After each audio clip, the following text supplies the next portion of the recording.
It's Thursday, March 27th, 2008. I'm James Kotecki. Welcome to the show. Hey, you know what I love about being in the media? It gives me a chance to speculate wildly about possible political scenarios. If they come to pass, I look like a genius, and if they don't, hey, I was just putting it out there.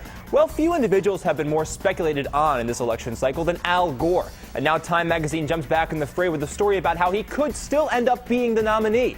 If enough superdelegates sit out the first ballot at the convention and neither candidate gets enough votes, then Gore could sail in as a consensus candidate and, for good measure, pick Obama as his running mate. But hey, if we really want to pull out all the stops of a Democratic fantasy, let's just make Jed Bartlett the nominee. I know I don't think he's very busy right now, but that's mostly because he doesn't actually exist. Next, John McCain, in a major foreign policy address in California, has a message for America. We can't do whatever we want. So, making international decisions without being willing to listen to other countries, that's out. Torturing suspected terrorists, that's out too. Ignoring global warming, I know it was fun, but that's out too. Riding a square-wheeled tricycle while juggling flaming rubber chickens and singing God Save the Queen, well, that kind of depends on the situation, actually. Under a certain realpolitik, it sometimes makes a lot of sense.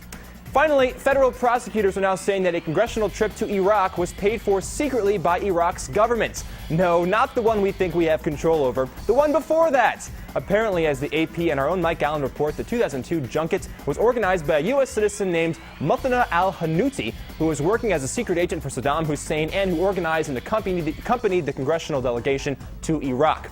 Al-Hanouti was paid for his services with 2 million barrels of oil, which don't exactly seem like the least conspicuous things you could bring through customs, but to each secret agent his own. There is no evidence that any of the 3 congressmen on the trip, Jim McDermott, David Bonnier, and Mike Thompson, had any idea the trip was illegitimate at all. The trip was ostensibly set up by a Michigan charity called Life for Relief and Development, and who could possibly be against that? A spokesman for Congressman McDermott says the only reason McDermott made the trip was to see the plight of Iraqi children, but definitely not to help al-Hanouti bring back a few million barrels of oil. It's kind of a one-man job.